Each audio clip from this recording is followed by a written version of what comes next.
একটু ভালো ব্যাটে লাগলে হয়তো 6 হয়ে যেত। তো ওই সিচুয়েশনটা আসলে বিলিভ করতে পারতেছিলাম না যে কি হয়ে গেল। মনোবল ভাঙার কিছু নাই। অ্যাজ এ টিম আমরা সবাই নিজেদের প্রতি বিলিভ রাখতেছি। আসলে ভিতরে চলতেছিল, মানে মানতে পারতেছিলাম না ওটা আসলে। ওইটা 6 হয়ে গেলে তো ম্যাচটা হয়তো আমরা জিতে যেতাম। আমার নিজের প্রতিও বিশ্বাস ছিল যে আমি এখান থেকে পারবো, বাট আনফর্চুনেটলি হয়তো আরেকটু ভালো ব্যাটে লাগলে, ব্যাটটা একটু ঘুরে গিয়েছিল আমার, আরেকটু ভালো ব্যাটে লাগলে হয়তো 6 হয়ে যেত। তো ওই সিচুয়েশনটা আসলে বিলিভ করতে পারতেছিলাম না যে কি হয়ে গেল। অঙ্কনের সাথে কথা হচ্ছিল যে আসলে আমরা দুইজনেই যেহেতু পাওয়ার হিট করতে পারি, সো আমাদের দুইজনেরই বিশ্বাস ছিল যে আমরা এখান থেকে ম্যাচটা জিতিয়ে নিয়ে বের হতে পারবো, বাট আনফর্চুনেটলি হয়নি।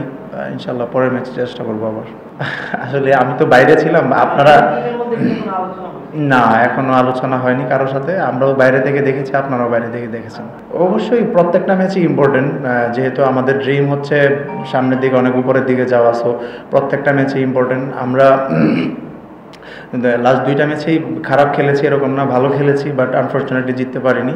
সো পরের ম্যাচটা অবশ্যই রংপুর ভালো খেলছে, ভালো টিম, টাফ অপোনেন্ট। সো আমাদের নিজের সেরাটা খেলতে হবে যদি তাদের সাথে জেতা লাগে। না আসলে ধাক্কা আসলে ওরকম না, কারণ যদি দেখেন প্রফেশনাল প্লেয়ার সবাই এখানে এখানে আসলে দুইটা টিমই জেতার জন্য মাঠে নামে। সো একদিন আমরা জিতবো, একদিন ওরা জিতবে। তো এটা আসলে মনোবল ভাঙার কিছু নাই। অ্যাজ এ টিম আমরা সবাই নিজেদের প্রতি বিলিভ রাখতেছি। আমরা জানি যে আমরা কিছু কিছু জায়গায় মিস্টেক করেছি, তো এইগুলো না হইলে হয়তো আমরা আজকের ম্যাচটাও জিততাম।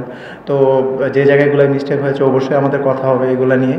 তো আমরা চেষ্টা করবো যেন পরের ম্যাচগুলোয় এই মিস্টেকগুলো কম করে যেন আমরা পরের ম্যাচগুলোয় আবার জিততে পারি।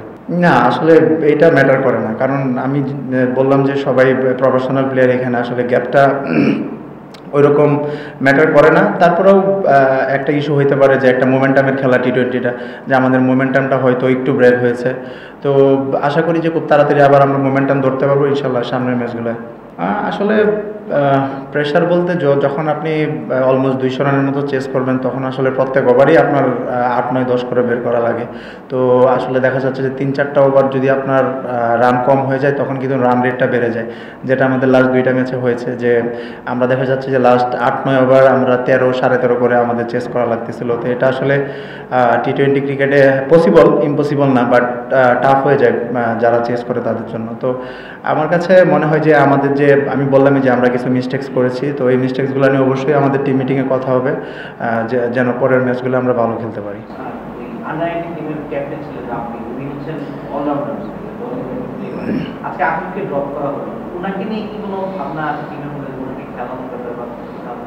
আসলে অ্যাকচুয়ালি এটা টিম ম্যানেজমেন্ট ভালো বলতে পারবে আমার থেকে, আমি আসলে এই বিষয়ে অবগত না।